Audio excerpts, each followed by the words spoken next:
Good morning, everybody. My name is Megan Costello, Executive Director for the Mayor's Office of Women's Advancement. It is great to see such a huge turnout for this very important topic. I want to take a moment to recognize some of the council members that we have here in the audience today. If you are a member of the Boston Women's Workforce Council, please stand up so we can recognize you. Great.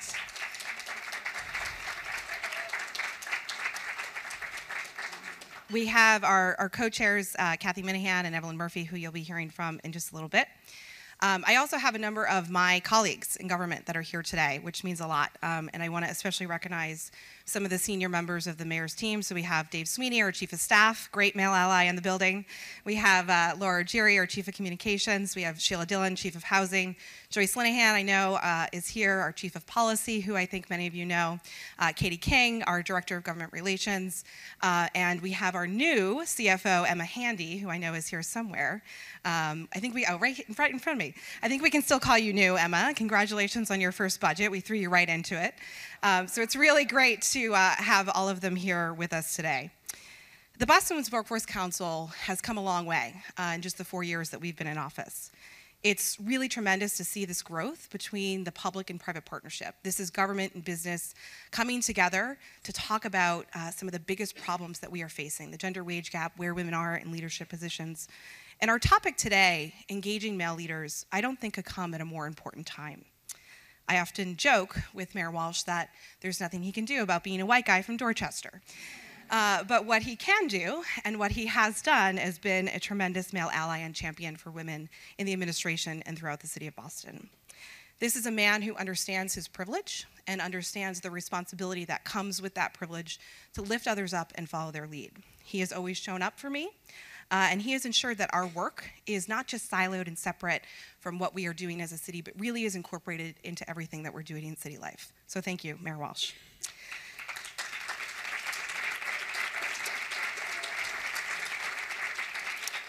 You'll hear from him in just a little bit. We hope today's event is a little bit different than ones you've been to in the past. We gather a lot together. We have a lot of great conversations, but you're going to hear from Victoria Budson, who's the director for the Center for Women in Public Policy at Harvard University. She's going to give us some data, some numbers, really lay out the landscape of what the reality is. She's also going to give us some concrete tools that, are not complicated, that we can all take back to our workplaces. We're going to hear from three tremendous male allies about their experiences in this space and how they and their companies are leading by example. And then we really want to hear from you. One of the things that is so great about the Boston Women's Workforce Council is we have the data report. Many of you participate in anonymously reporting your data, but this is also about the conversations that happen between those reports.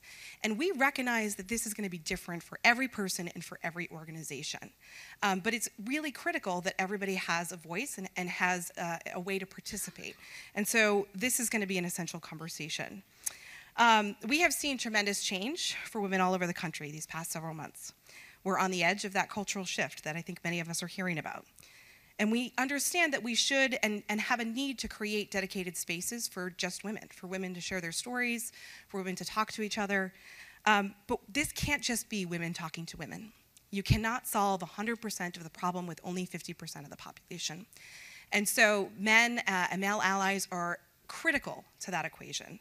And so today, this is about recognizing the role that all of us have to play, the responsibility that each of us has, and how we can ensure that women's voices are heard and included. This is the right thing to do, but we also know that this is good for business's bottom line and good for our economy as a whole. So with that, we're going to get started.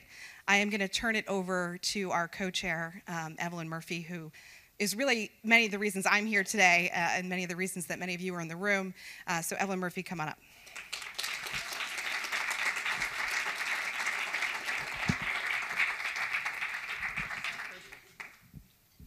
Good morning. Oh, come on. Good morning. Better. I have the distinct pleasure to be able to introduce the mayor today. And I want to do that by telling you a story. Now, the mayor's sitting over there saying, OMG. She's going to start telling political stories. And, this is not a political story. This is a story of the first meeting I had with the mayor after he was elected initially. Megan Costello asked me to come in with her to persuade the mayor to take on the salary negotiation workshop program, in which he would commit to 85,000 women, providing the salary negotiation workshop to 85,000 women over the next several years. And so I didn't know the mayor at that time. I had not had just few encounters, but I didn't know how he thinks and his style and so forth. So I walk in there with Megan, and we sit down at this table, and Megan introduces me, and I start making this pitch about the 85,000 women and the years that we'll do it in and this free salary negotiation workshop. And I've done all this because I'm so nervous. I've done all this research, you know. I've got all the numbers in my brain. I've got all the research studies. I've got all this stuff. And he cuts me off. And just instantly, with 2 words, do it, he says. Just do it.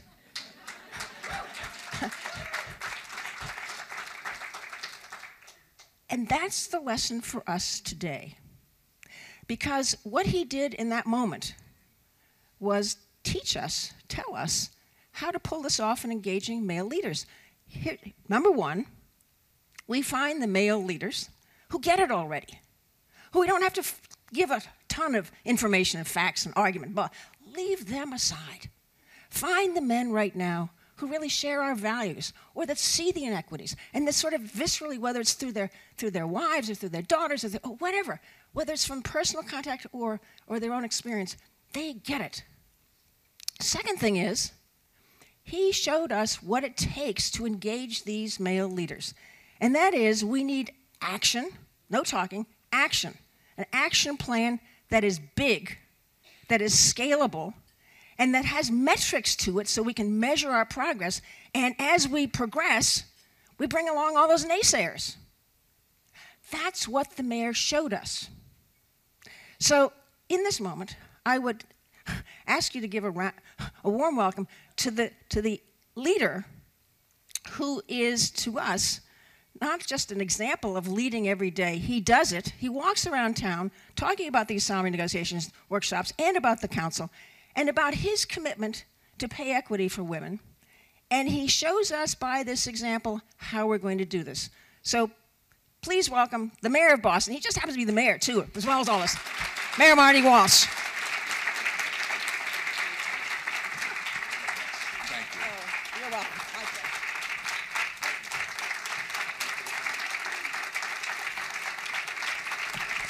Thank you, Evelyn. Thank you, Evelyn. And I love Evelyn Murphy. But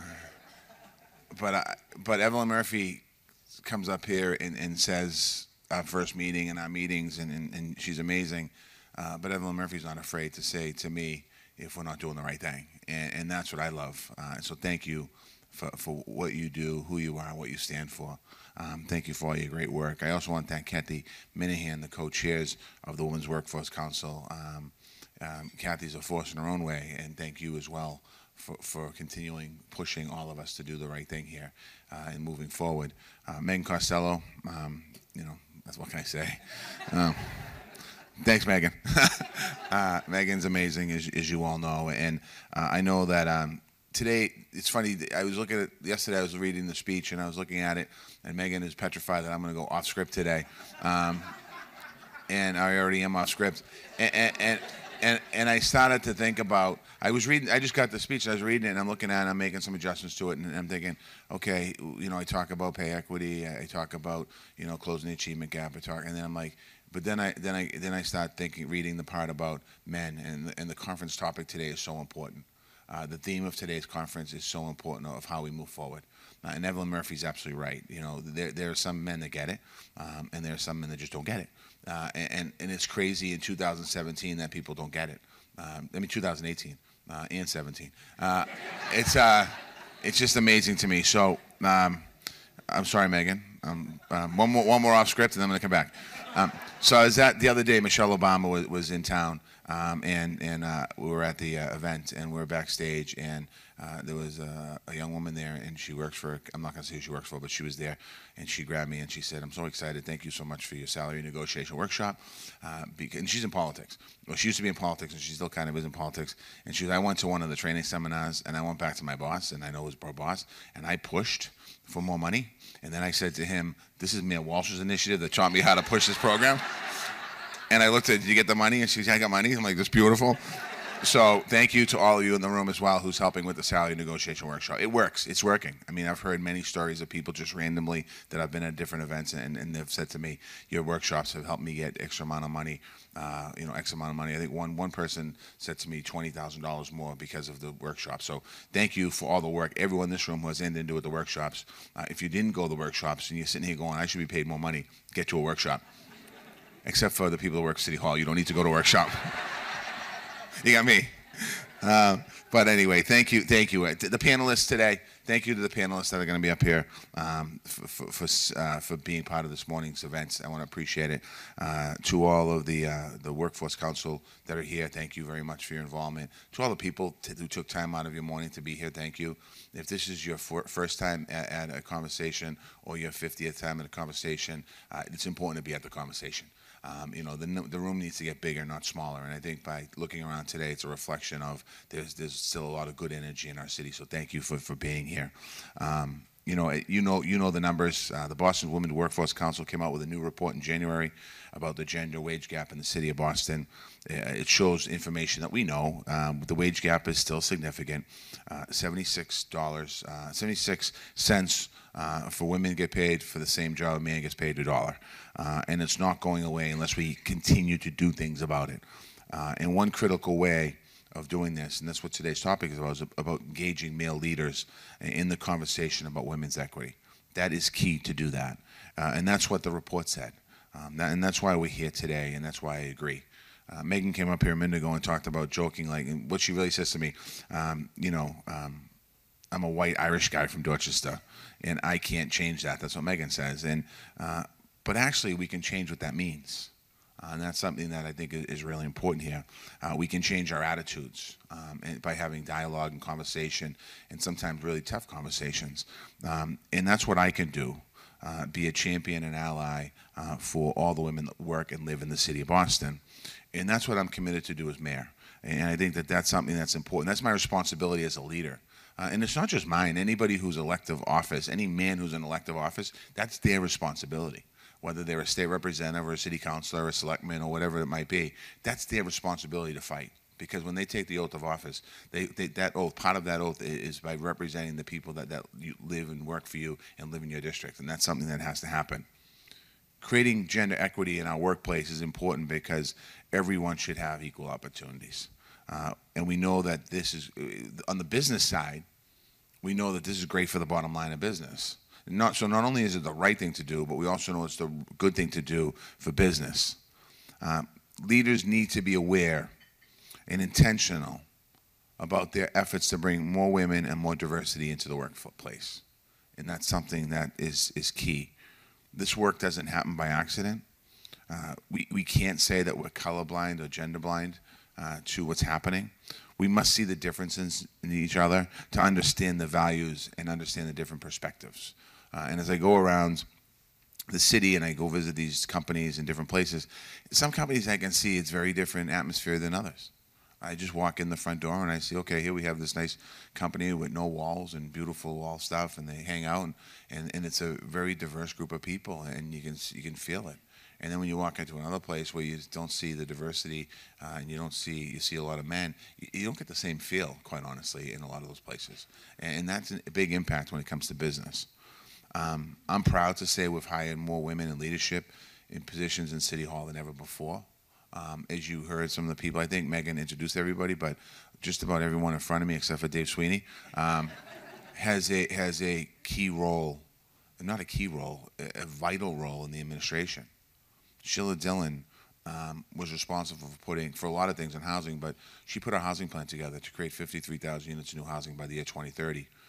As of right now, we have 52,000 units of housing either being in the pipeline for being permitted, under construction, or built. That was Sheila Dillon and her team that put that together.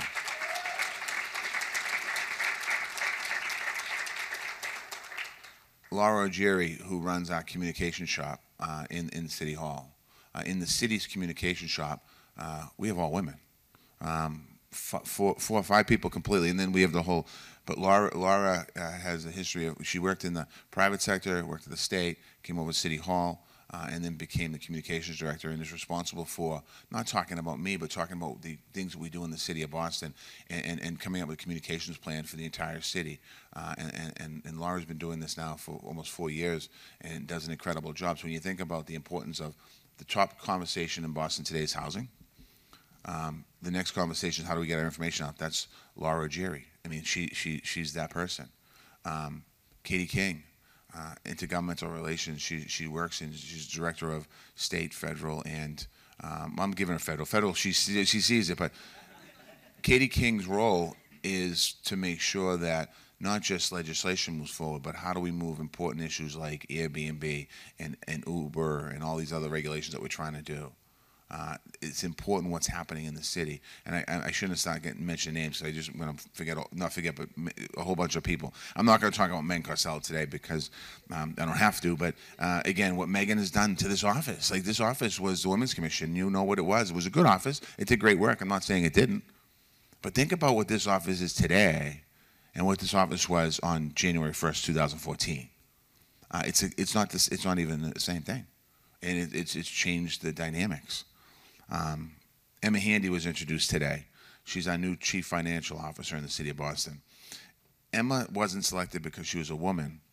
She was selected because she was the best person for the job that interviewed for the job, and that's important.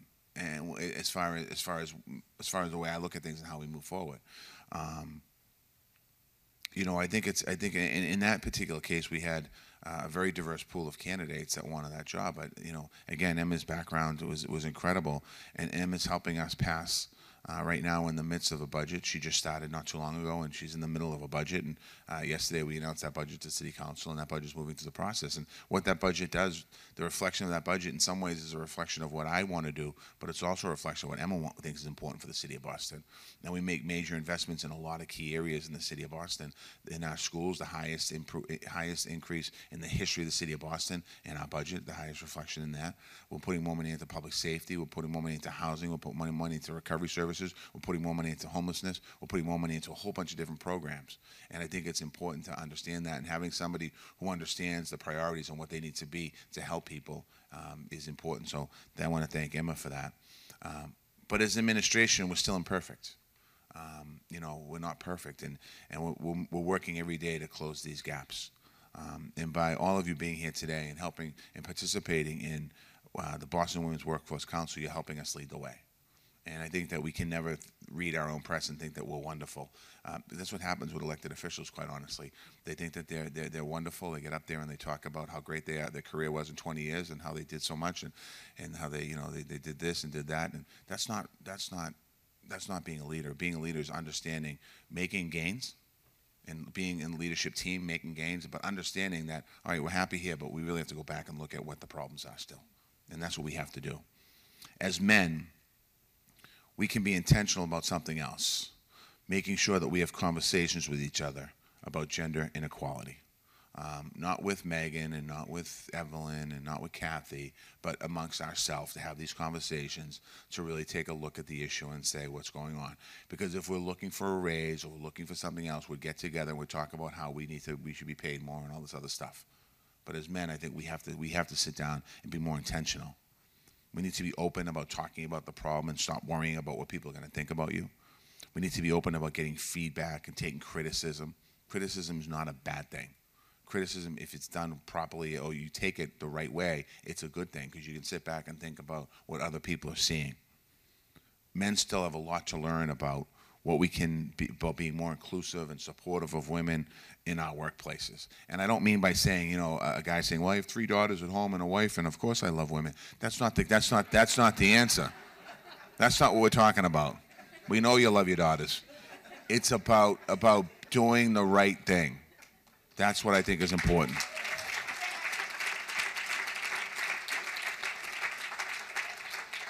You know, before I was the mayor, I was a state representative, and a lot of times you didn't have the time, you didn't take the time to, well, we didn't have the time to really dive into the issues. So we talked a lot about pay equity and all that, we're going to do this and do that. But what we actually have to do is really, really learn more about women's experiences and hear about their personal stories and the challenges that they face in the workplace. And what does that mean? You know, I know what it means when I have a bad experience, but what does it mean when a woman comes out and says, you know, I had a bad experience, I feel intimidated, I can't go and talk to the person, I feel that it's a man's world, you know, when they go into a meeting, they bring 3 guys in and we're talking, and I'm supposed to sit there and advocate for money, and I've never done that in my life. So we have to understand what that means. What does it mean, the experiences? For too long, men haven't been listening. As I said, some people say the right things, but the listening piece of it has not been done well. And it's time that we change that. As we lay down all of this foundation and groundwork with businesses and with nonprofits and with the city, it's time that we take the next step. And today, I think, is the beginning of that next step in how we move forward. We can't make progress towards leveling the playing fields without asking a woman and a person of color how to do that, because it's just not going to happen. We need to really listen to what people say, and that's important. We need to speak up when we notice gender biases and unequal treatment happening in the workplace. And we need to hold each other accountable for what happens in the workplace, and that's important. We also have a vital responsibility to set an example for the younger men in the workplace. And I think that that's one area that right now is lacking, and one area that, and I said this yesterday, one area that if we don't deal with this issue of younger men right now and explain to them what's happening, then 20 years from now, there's going to be a mayor standing at this podium, and we're going to be talking about the wage gap, we're going to be talking about gender equity, and we're going to be talking about all this other stuff, because a whole generation of men, when we could have got them when they were 22, 23, 24, when they just come into the workplace, to really explain to them how we move forward, it could have made a big difference. We have to teach them that there's zero tolerance for bias and how important that is. We need to make sure that we're not having this conversation later on down the road. We need to change the attitudes that stops the cycle of gender bias and racial bias, quite honestly, in its tracks. That helps us move forward on a more equal path. Supporting women's equity isn't just the right thing to do, it's a smart thing to do.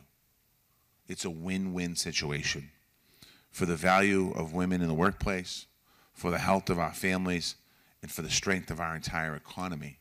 We've said this many times. As Evelyn and Megan have told us this morning, we're on the cusp of a cultural movement. We have the opportunity to take advantage of momentum we're experiencing here in Boston, across our country, and bring real and lasting change. Everyone has a role to play in this. Women have started an important movement. We need to continue to move that. As a man, we must be ready to follow their lead. And I will say one last thing. Back in January of last year, we had the Women's March on Boston Common. That march, we had one big march. We had a big march a year later. But I can say in Boston and other cities around America, a lot of work has gone on in between those dates. The issue was the national election that sparked this conversation, or sparked this flame going. But the issue didn't start under this administration. The issue started a long time ago and has never been resolved. So it's our time right now to really to make a difference. I'm not going to change it alone. I'm not going to change it. It's not my ability. But I can, with all of you and all of us working together, we can make a change. I want to thank you for being here this morning. Thank you for taking time out of your schedule. And thank you, Megan Costello, for your great work.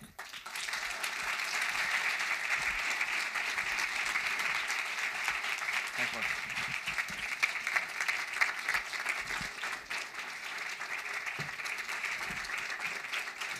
Thank you, Mayor Walsh.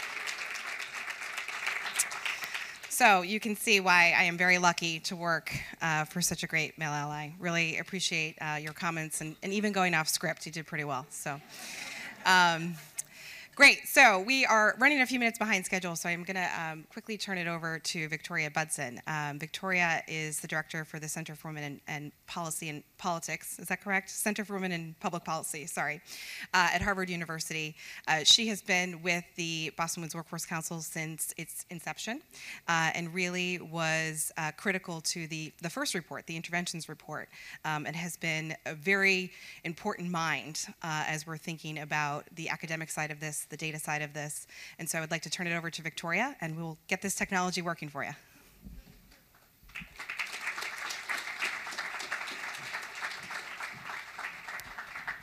Megan, thank you so much. I could not appreciate more all of the work and efforts which you have done leading the Office of Women's Advancement. Phenomenal. Don't worry. The technology will be fine. And the mayor's leadership. I work with governments and companies from all over the world, and we have something unique here in Boston. We don't just have the data and the science of what needs to take place. We have the leadership to make it happen. And I appreciate that each of you are here today as leaders within your organizations to look at not just what the right thing to do is, but how do we turn the right thing and the values into practice.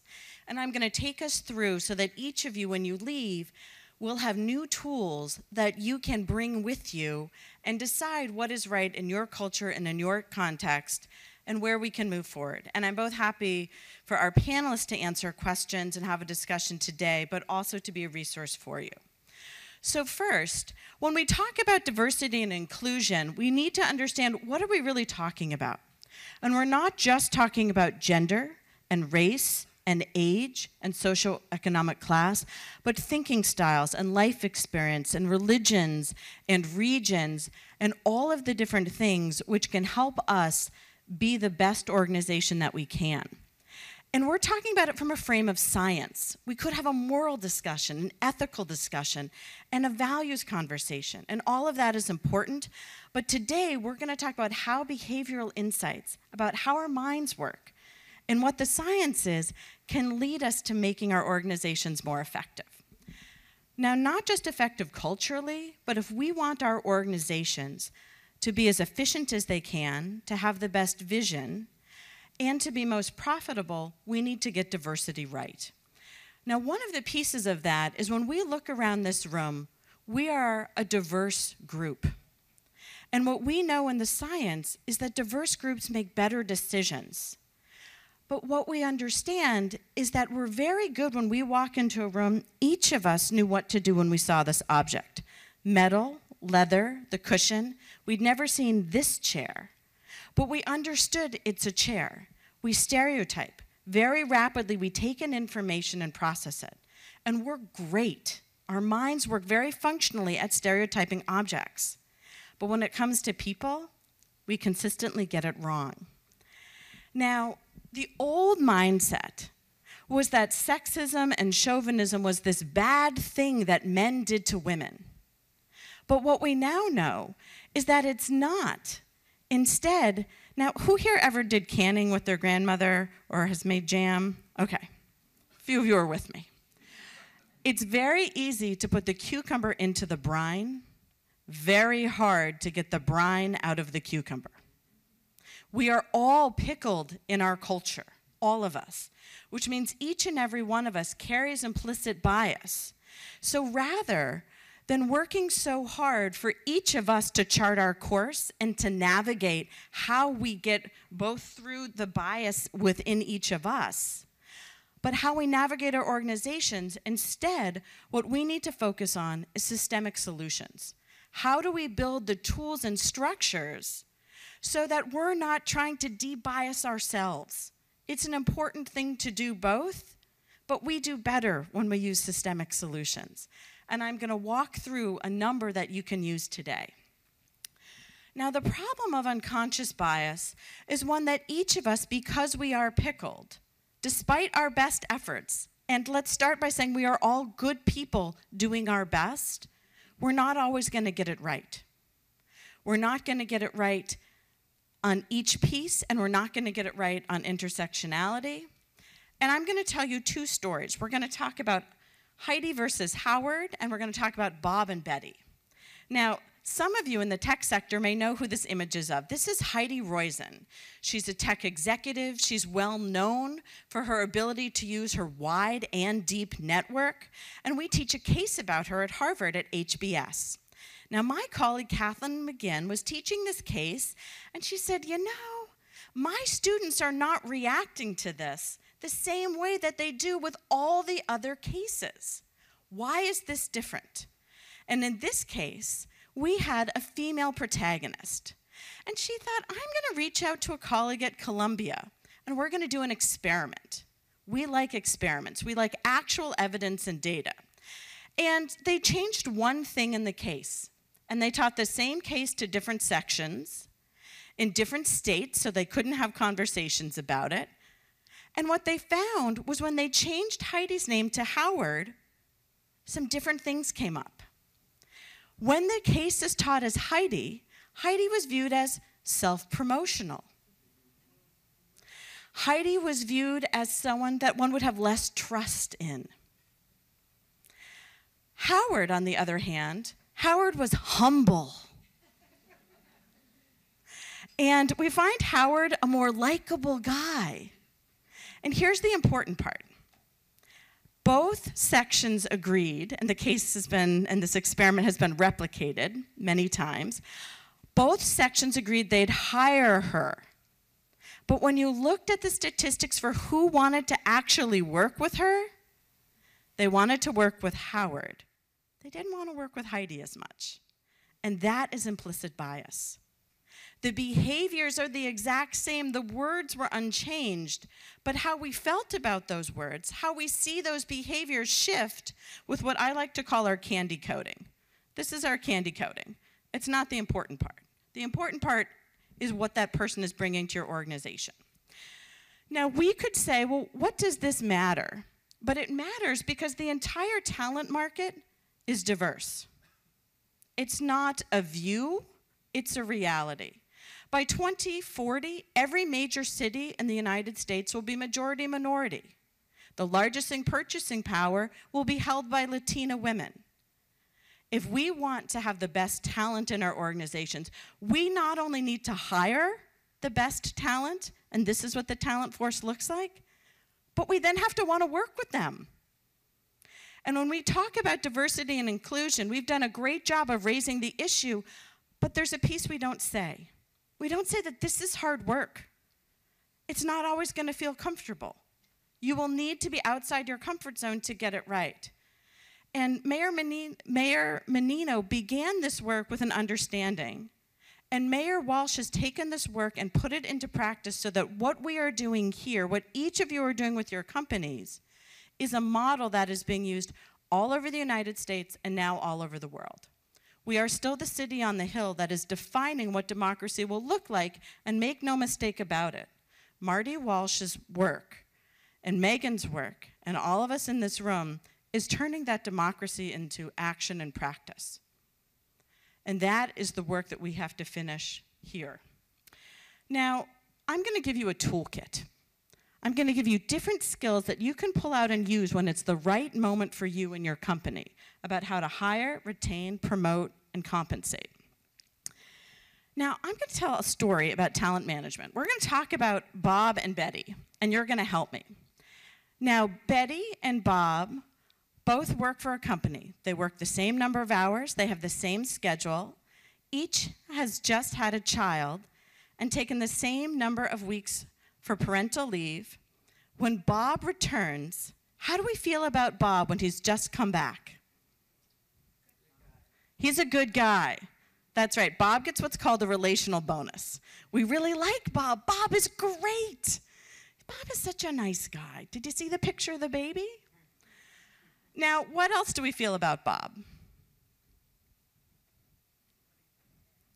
What a good dad. And now, if he needs to leave early to pick up his child from daycare, what do we think about that?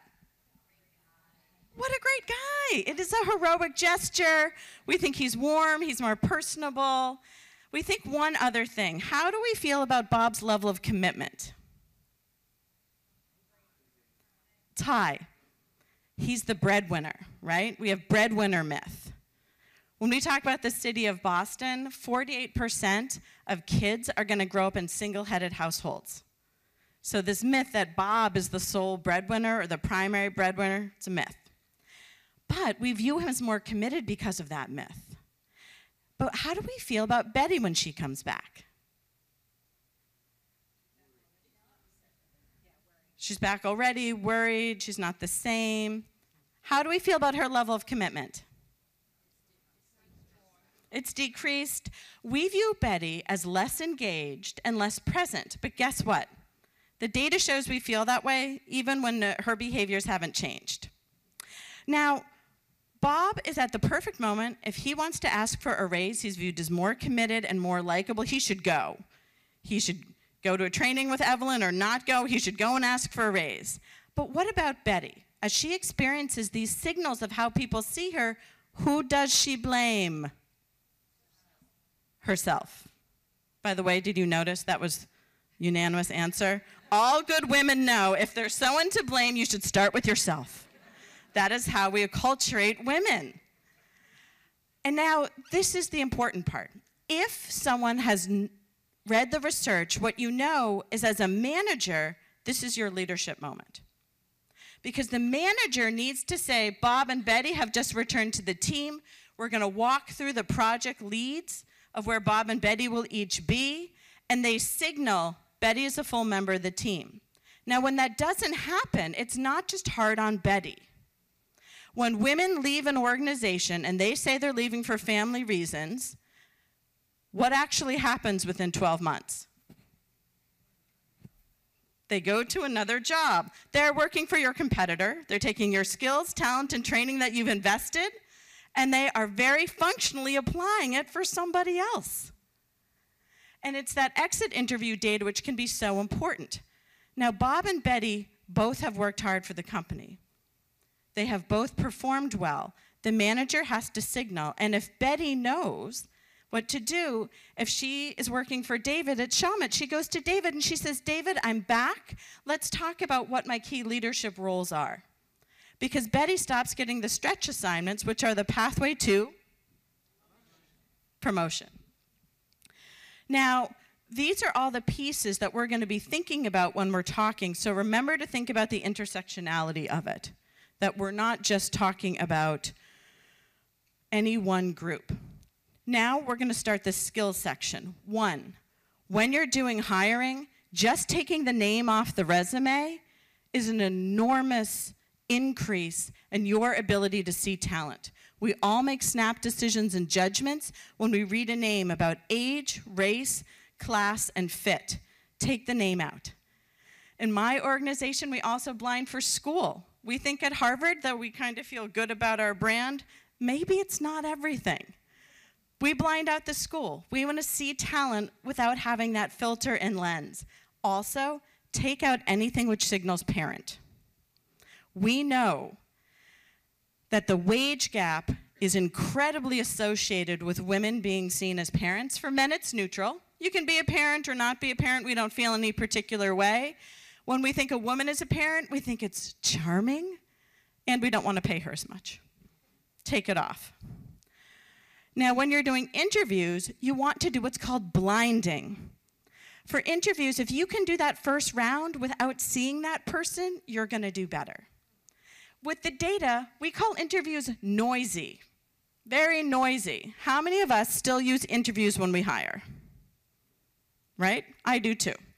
But I know that the data shows interviews are of virtually no use.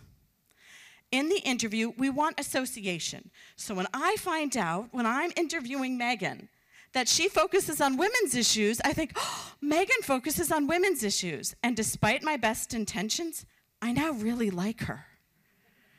And then she tells me that she likes to travel, and I like her even more. And then she tells me she's a fan of the mayor, and I'm sold.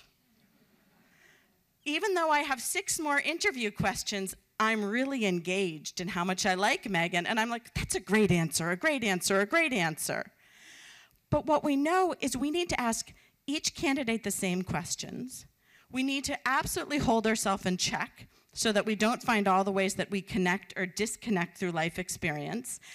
And for example, in orchestras, once they actually had a physical curtain and women no longer wore high heels, 30% more women were hired into orchestras. Not 1%, not 4%, 30%. And I believe that every person who was literally auditioning people before wanted the best person, but they needed the curtain to actually hear the best person.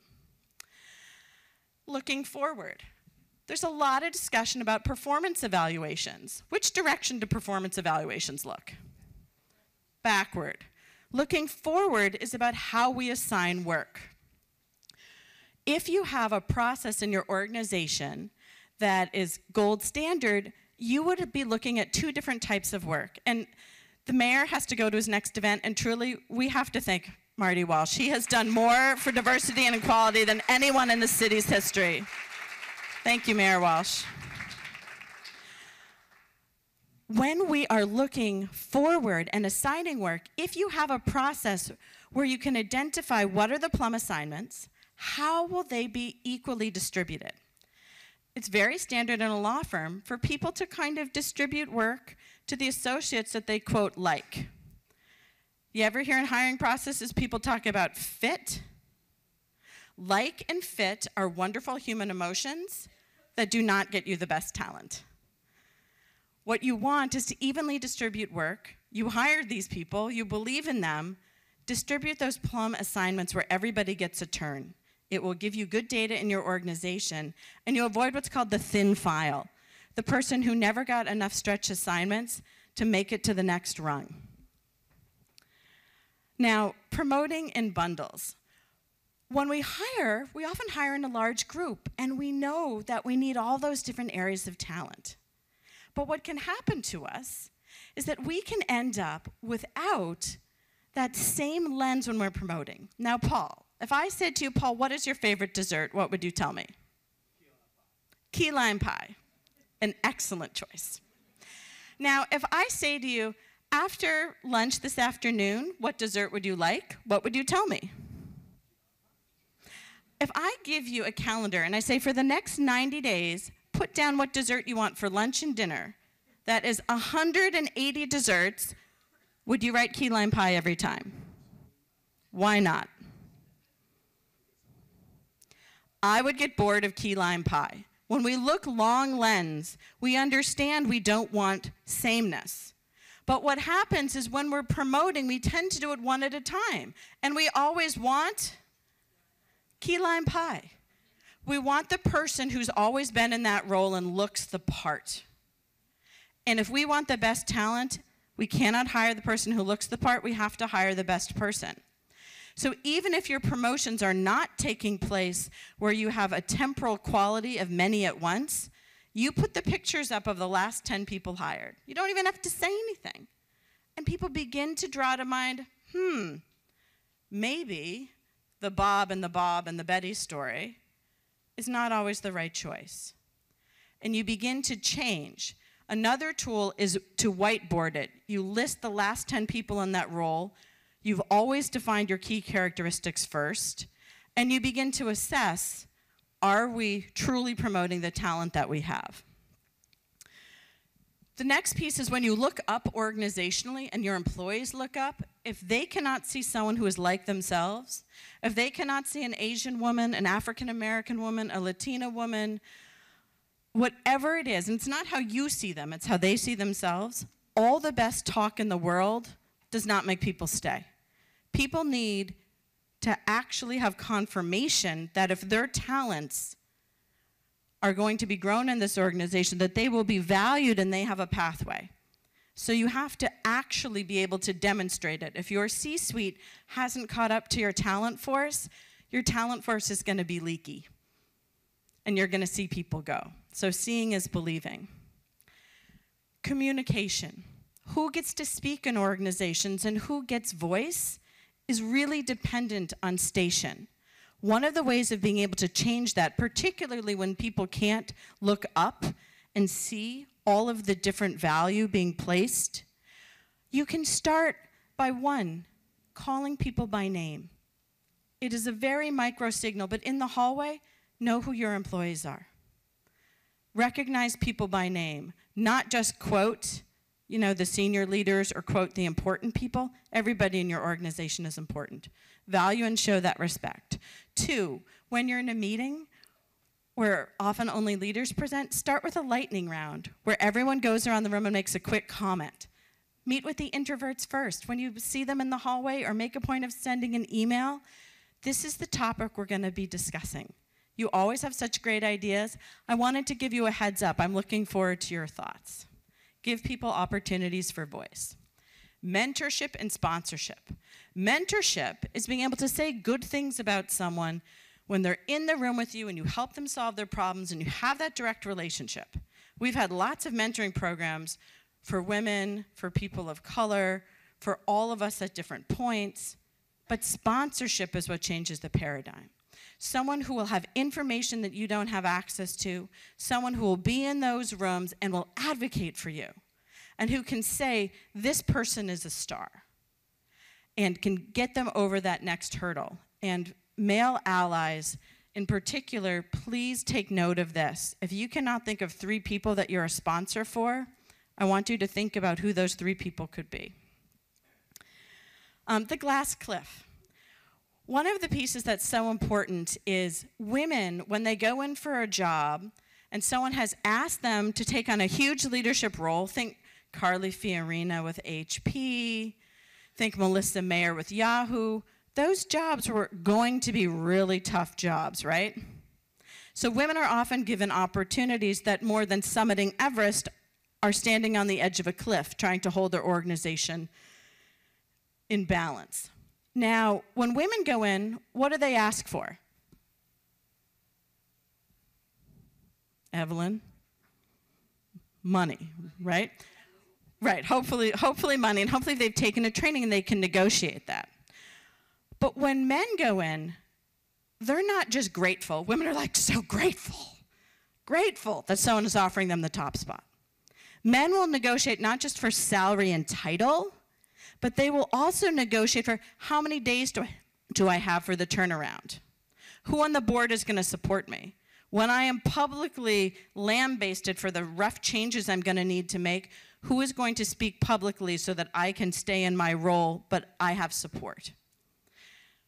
How much runway do I have with who I can hire and fire? What is my turnaround budget? Which consultants can I bring in?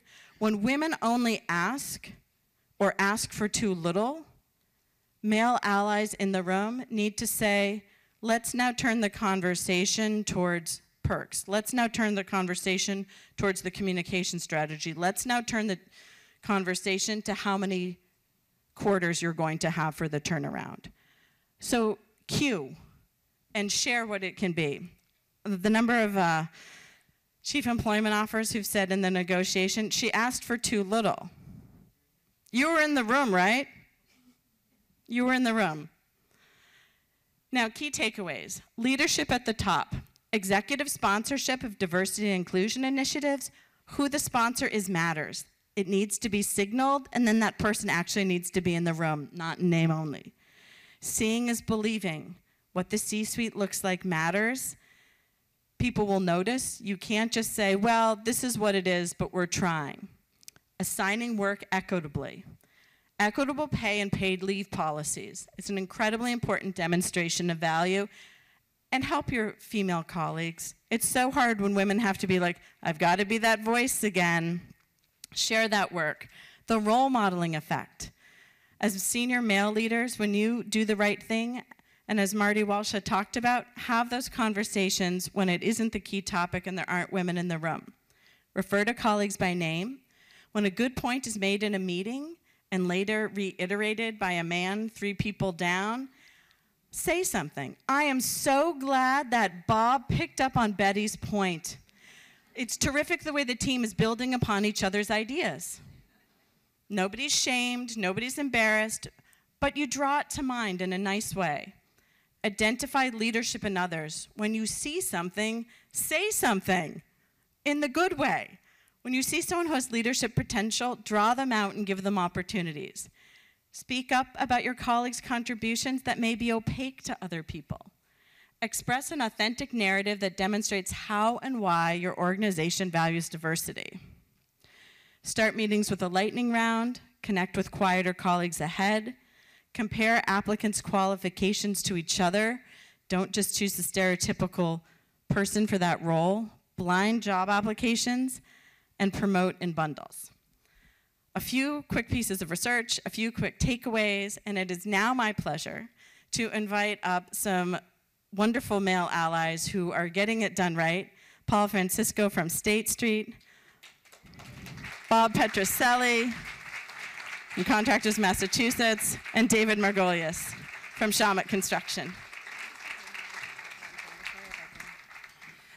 I do just want to remind folks, for this part of the conversation, we are grateful that we have a reporter, freelance reporter from the New York Times in the room, and so we do want this to be a very fruitful and honest dialogue.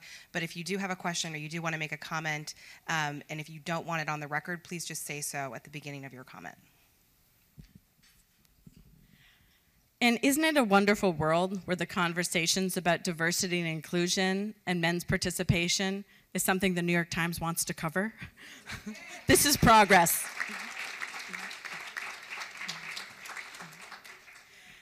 So we have an incredible group of male leaders, and we have a number of questions we wanted to ask them, and then we'll open it up to Q&A.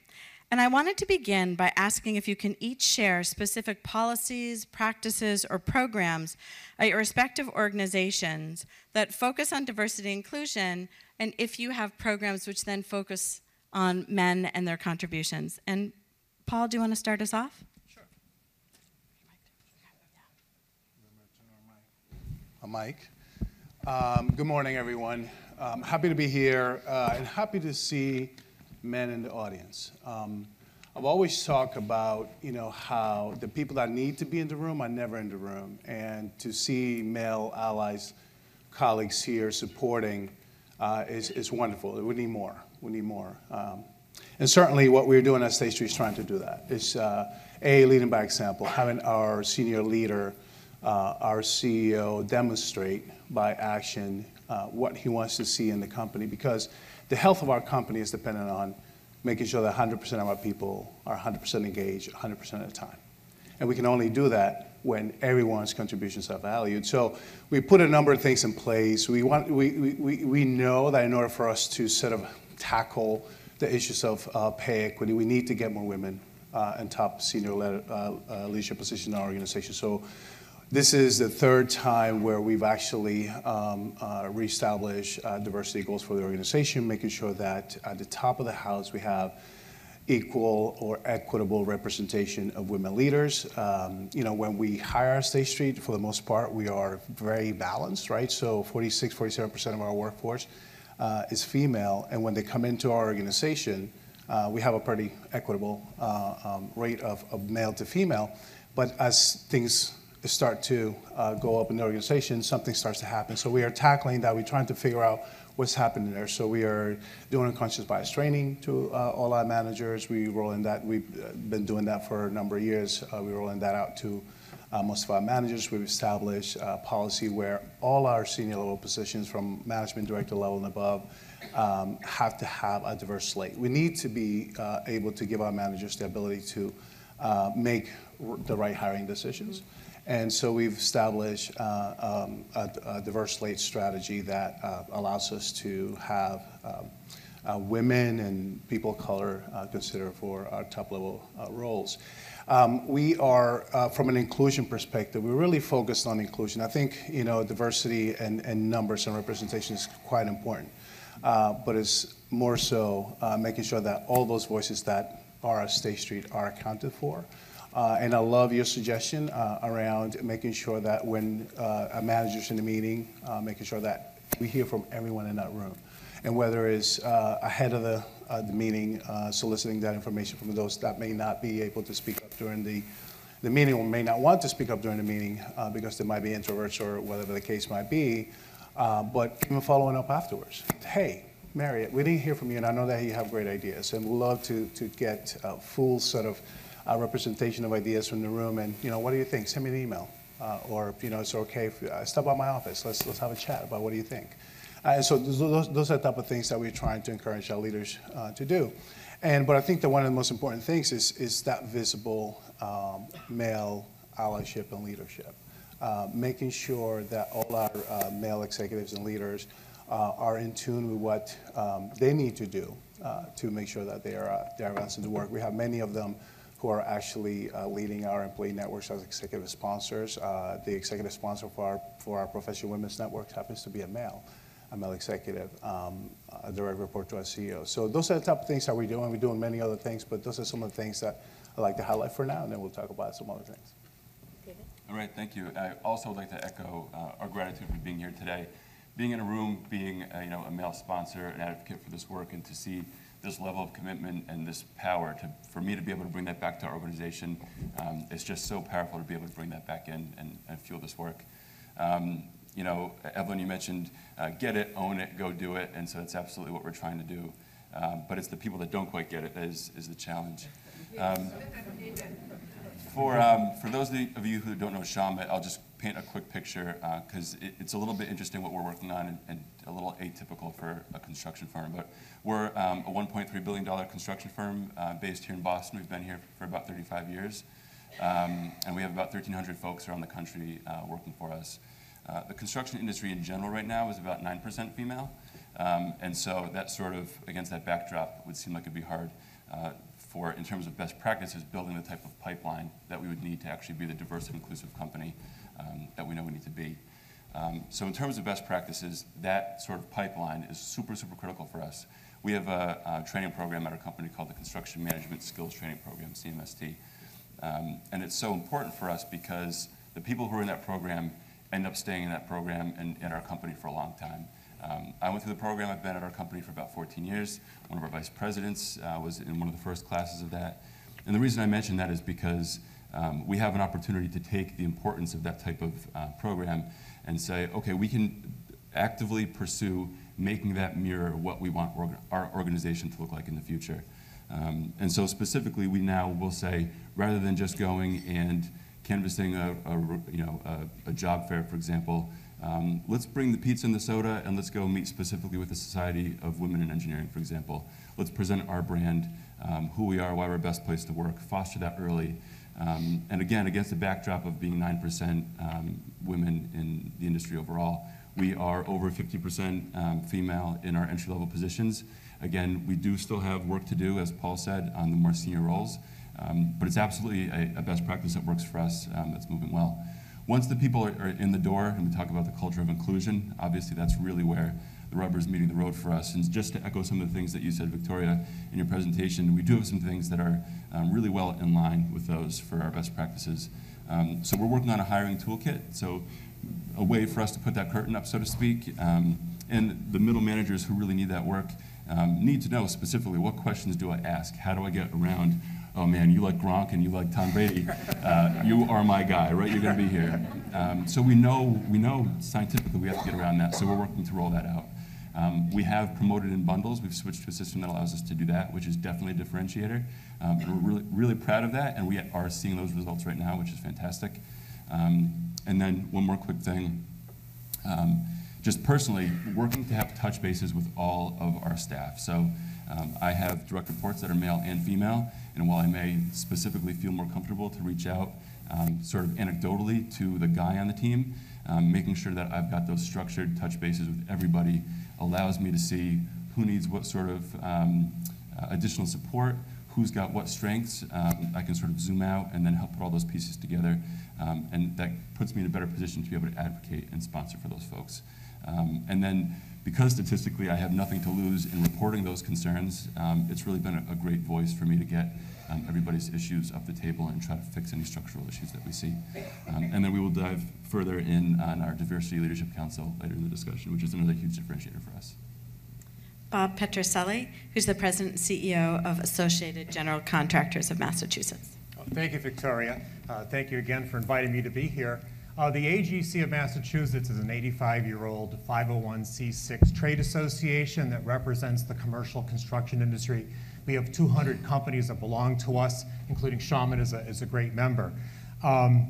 My education into this whole pay equity came 3 years ago. I want to call it my blinding flash of the obvious moment. Came when I hired Lisa Frisbee, our Director of Marketing and Communication. And one of the first things she did when she came to me, joined us, she came to me and said, you know, we really need to have a program for women and talking about how we can help each other and mentor. And so we had our first program at Wentworth Institute, and they had a group of women in the industry that were in for 33 years to 3 years, and talking about the challenges they face. And that program was so well received, I guess a lot of the folks that attended said, you know, we need our own AGC Women's Committee. And so Lisa came to me with this idea, but as a baby boomer, as a product of the baby boom generation, I was really hesitant. I said, geez, I just don't know, a women's committee? I mean, why don't we just knock down all the barriers to prevent women from joining the regular committees that we already have? And, you know, even though they might have been male-dominated. So I thought, let them come up through the ranks that way. Why do we need a special women's committee? And I was conflicted. In fact, our very first female board of director who became chairman of the board was Shayla Kennedy from Lee Kennedy Company. And when she became chairperson of the board, I actually purposely did not make a deal that she was the first female chairman of the board. Instead, we focused on the fact that she was the youngest, because we were trying to project youth and a new generation of construction leaders, but we never focused on the fact she was a woman. And Lisa was saying, no, we need this committee. You don't understand it, because these women are operating in a vacuum, they're marginalized, and they just need that connection between each other. So I thought, again, I thought it was patronizing, but I said, you know what? That was my conflict. Let's go with it. And so we started this special Building Women in Construction Committee. It was born. And I'm so glad I listened to Lisa, because right now it is the fastest growing and most popular committee within AGC. It came at the perfect storm. The industry was booming. More and more women were coming into the industry, and I see Dr. Panic from Wentworth here. 50% of all graduates from the construction management program at Wentworth are female. And they're going to be wanting to work for the best companies. And they're going to be wanting to work for companies that are inclusionary. And they're picking and choosing because there's a workforce shortage out there. So, so the first program that Lisa and the committee ran was a wage negotiation seminar with Evelyn Murphy. And it was terrific. And that even, when that came out, more and more women within our member companies started getting involved in that committee. In fact, there was a couple of board members, though, that raised their eyebrows. They said, geez, Bob, we're big construction companies paying a lot of dues to the association, and you're running a seminar on how our employees should be asking for more money?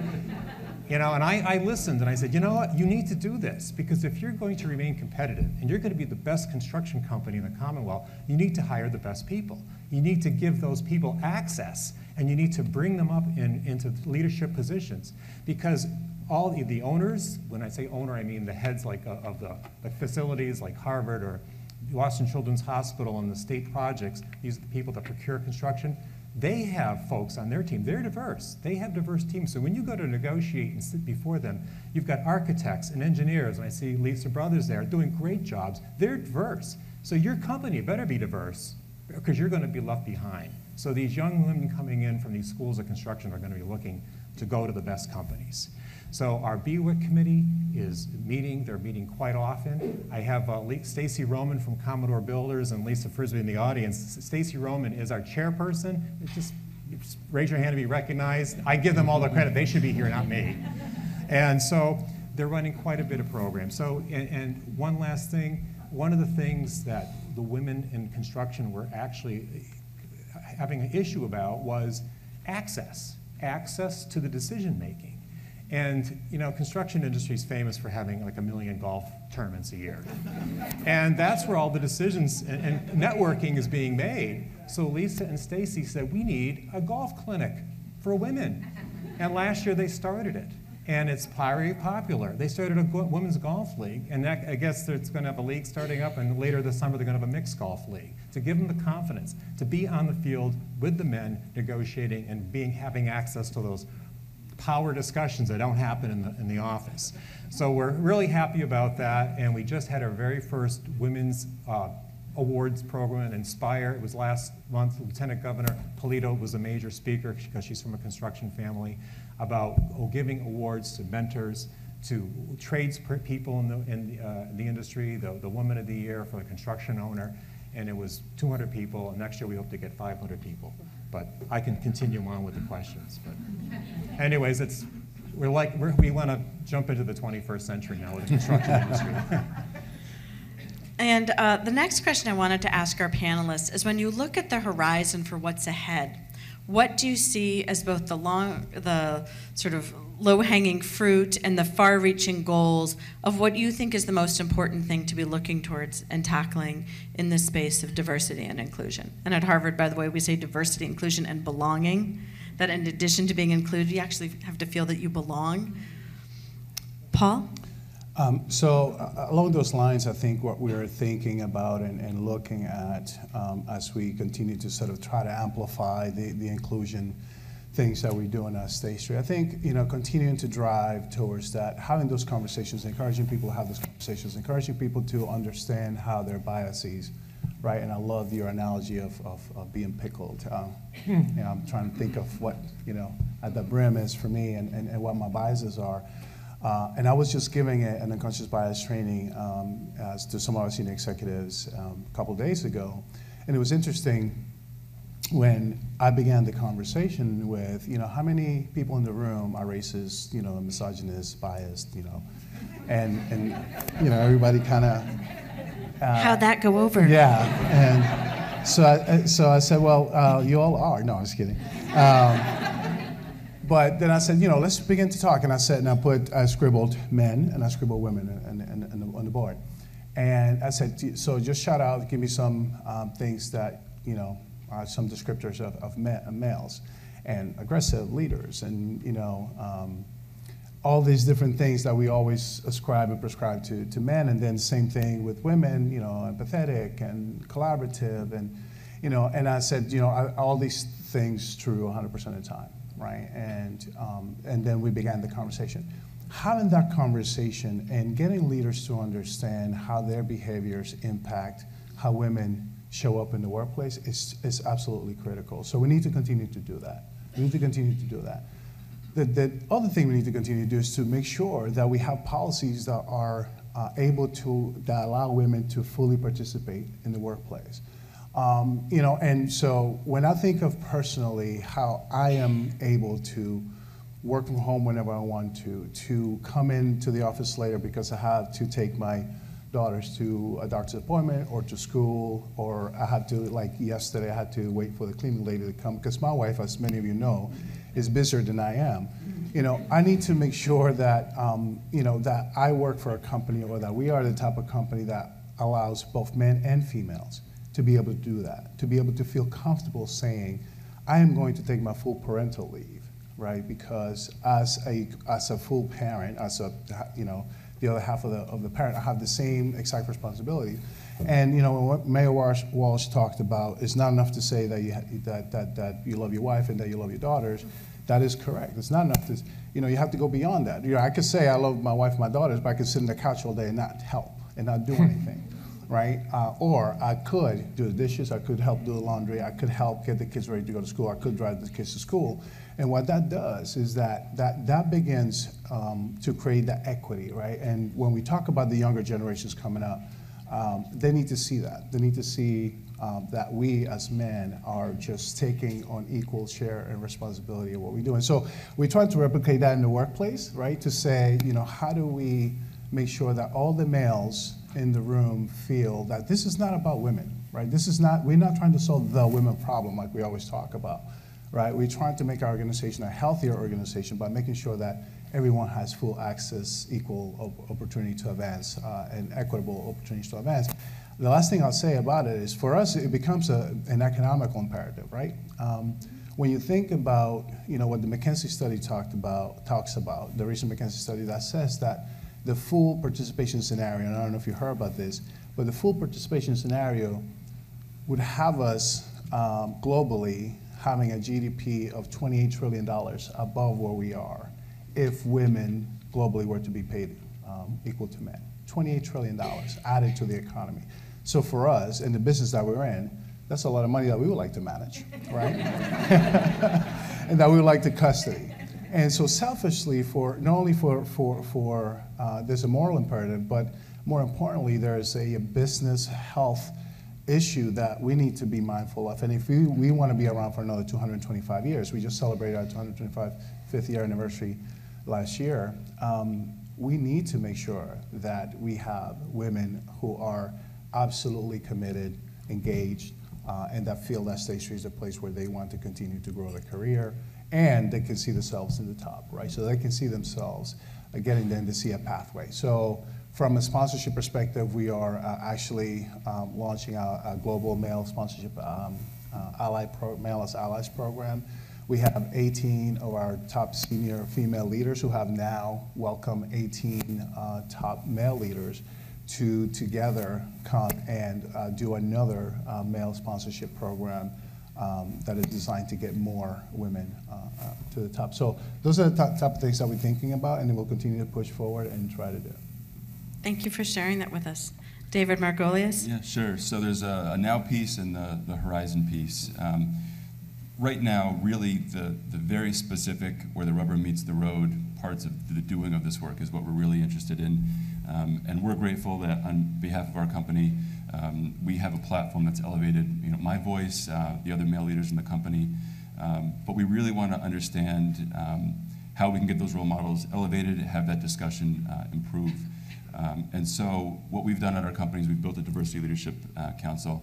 And again, echoing some of the main concepts, Victoria, that you had, we had the message start straight from our CEO up top, right? And so to have him explain publicly to the entire company that diversity and inclusion is our business imperative, it is absolutely the way we are going, period. Everybody, let's get on board, has been critical. There's that sort of concept of the psychological belonging or acceptance that this is a men's issue. So to have him out front and center has been great. So we have CEO representation and support. We have support of our board of directors. We are accountable to them. We are responsible to them for the work that we're doing. We have a partnership in Deloitte in allowing us to have a better frame of reference and best practices and credibility, and hopefully be able to leapfrog some of this work to happen a little faster. And then we're made up of operational folks. So some DLCs and similar type of efforts might be human resources led. I'm a boots on the ground person at my organization. I build buildings and lead teams. And so if I can be exposed to this level of awareness, and then I can find where those structural issues are becoming an issue at our organization and speak up on them, that is precisely where the rubber is meeting the road. And so that's really exciting for us. On the horizon, the way that we're sort of framing this is we want inclusive to be the way that we're doing business. So there's a lot of pillars that are very important to us. Continuing our philanthropic relationships, groups like ACE and Posse and Big Sister is really important to who we are as a company, especially here in Boston. Making sure that we are figuring out a great and robust mentoring system to make sure that greater than 50% of women who are in our entry level are matriculating all the way through the way that is required for our business reasons. And then continuing to make sure that the role of unconscious bias is eliminated to every degree possible through our systems and practices, from hiring through promotion. So all those sorts of things, making sure really D&I is woven through everything at our organization. That's really where we see our horizon. Terrific. Bob? Well, thank you. A couple of things. First of all, internally and then externally and now and then the present, the future. One thing we did at AGC is the past, up until 3 years ago, we have an 8-person trade association office. And so we had executive staff and admin staff. It's just the way we divided it all up and had meetings with each group. So we just knocked that down because it just seemed, again, segregationalist, sexist. So now all my members of the AGC staff are just staff. We're all professional staff. Every person is valued. Every comment, every idea is valued, whether they're administrative or executive, so we got rid of all that titles. So we're all equal. We sit around the table. All staff meetings are everybody around it. Go around the table and everybody has an equal opinion. Number 2, on our board of directors, 25% of our board now is female. And that's a pretty big deal for construction industry. In fact, we just took the BWIC committee chair. Stacy is now, as of May 4th, at our annual meeting, will become the newest member of our board of directors. We made the young contract. We have a future leader young contractors group headed up by a female. She is also going to be a board member as well. So we feel that that's the way that the association needs to be looking at things differently. In the future, we're reaching out to the different schools. We're looking at building a new generation of construction workers, not just the tradespeople, but folks moving up into the management of our construction companies as well. We're aligned with Madison Park High School. We have mentors going into the school to talk to those kids about the opportunities and careers in construction, not just at the trades level, but also that they could also work for some of our bigger general contractors. But also we tell some of these young folks, and a lot of them are young women, you know, you can own your own company someday. If you go into the trades and go into the electrical trade or you know, the HVAC trade, eventually you don't have to work for somebody. You can actually own your own company. And so we try to give them that vision and that they may not have already seen at Madison Park. Likewise, we have a program out of the Blackstone Valley, out at Nipmunk High School in Upton, because we also realize a lot of suburban schools have a lot of talent, and kids don't automatically all go to college, but they may want to go into a different trade. So we're working with the suburban kids as well, and we're trying to show them that the opportunities exist regardless of sex or race. We have a great student chapter at Wentworth Institute, and we just started a brand new construction management program at Fitchburg State. And we're going up there with a lot of our folks going up to those students and talking about the careers and talking about the opportunities. And half those folks are women as well. So, you know, we're trying to drill deep down into the schools because that's the next generation. And successful construction companies have to be diverse. Fantastic. Thank you to each of you for sharing the vision for what's ahead and where you see your company going. And at this point, we'd love to open it up to questions for the panel as a whole or any particular members of it. Yes? Thank you so much. Thank you so much to all of you for your wisdom. Paul, I have a question probably for you, although if anyone else wants to answer it, that's fine. You talked about mandating diverse slates. Can you talk a little bit more about how you measure the success of those diverse slates, you know, ensure that they're actually being effective? So we're focused on outcomes, right? Because there's, what we don't want is for people to sort of game the system and then just add diversity to the slate just to have it added to the slate and then ultimately they make the decisions they want to make to begin with. So there are a couple of things that we do on a quarterly basis. We take a look holistically at all our positions that were open in a particular quarter, and then we say, you know, how much diversity do we have in those slates, and out of that diversity, how much of it was actually hired or offered. But on a yearly basis, each of our executive vice presidents gets measured, right, and many different dimensions, and a number of those dimensions have to do with the human capital and how they've advanced and moved the needle around inclusion and around diversity.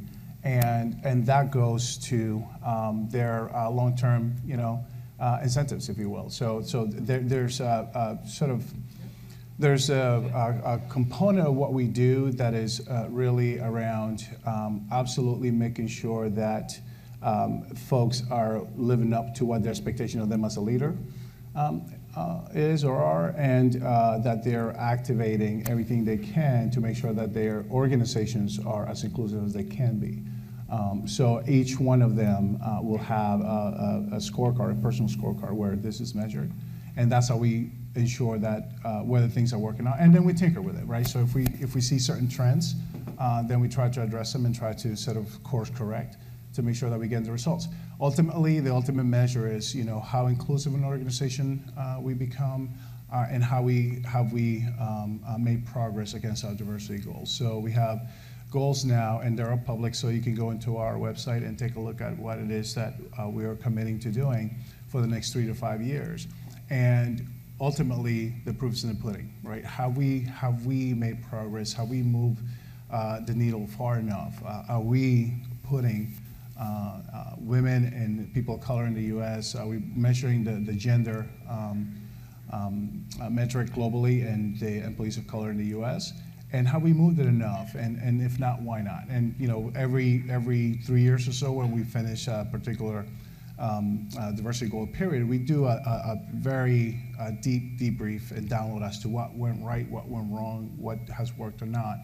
And so our strategies focus around 4 sort of tenets, if you will, right? So how do we communicate the importance of this work, and how do we talk about diversity and inclusion? Who's talking about inclusion and diversity? How are we leading around that?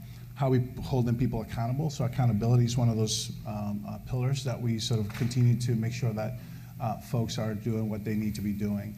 And then we look at now we have a 4th pillar that we added, which is around how do we get our middle managers to do what we need them to do and to be held accountable around their own edification around inclusion and diversity. So we're focusing a lot on those 4 things. I talked about accountability, metrics, the pipeline, what are we doing around the pipeline, communications, and ultimately how we are educating our folks. So that's how we approach it. Next question. And we have a mic in the back as well.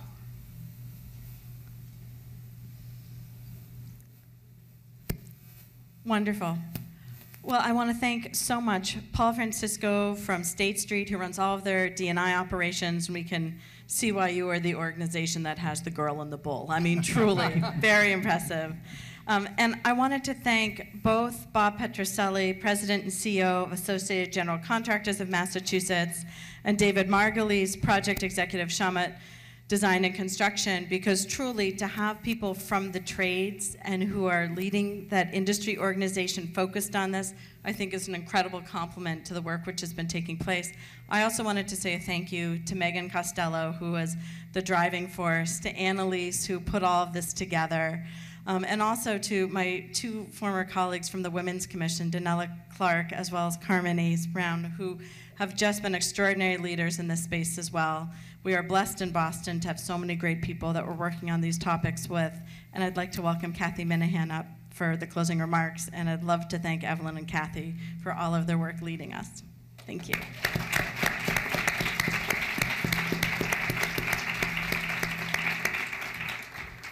Thank you so much, Victoria.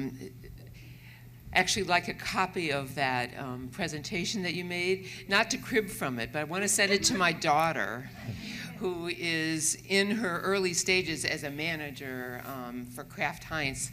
And you so succinctly put so many things that I've told her over time that I'm sure she's just like, that's just mom, Thank you so much to our panel. It's so important to have significant men in significant companies weigh in on the importance of diversity and inclusion. I don't think we should really talk about diversity and inclusion so much as we should talk about diversity and progression. The real deal is women getting into leadership positions within companies, women becoming leaders, CEOs, members of boards. That will really change things going forward. I always measure things in the United States in the workforce from the time I started working. It's a zillion years ago, 1968. Everything was possible. The pill had just been introduced. You could manage your reproductive life. You could manage your work life. You had a fabulous education. The world was your oyster. You could have it all. Well, 50 years later, there are a lot of women in middle management. There are a lot of women in every single graduate program you can name. No matter how mathematical it might be, no matter how technical it might be, there are a lot of women there. What we don't have is women at the top, in senior leadership positions at the top, on boards. We're making progress there, but we're not making progress in senior leadership positions where the numbers have been stalled for any number of years. So I really think in all of our programs, we have to think diversity, yes, pipelines, yes, inclusions, yes, but progression is what really will make the difference in any company. I think you made a good point, Victoria, about being able to look up and see yourself. So, is it going to take us 50 more years? Or can we make it 5? Especially here in Boston. We have a lower unemployment rate than the national unemployment rate. It's more important for us here in Boston to use every ounce of brainpower that we have, and we have to make our work situations amenable to exploiting, that's a wrong word I suppose, but fully using every ounce of brainpower that we have. And you can only do that when you follow some of Victoria's suggestions, when you do the kinds of things that our panel have been talking about, and when you include everybody in the idea that you look for talent no matter what shape or size it comes in. Thank you all for being here today.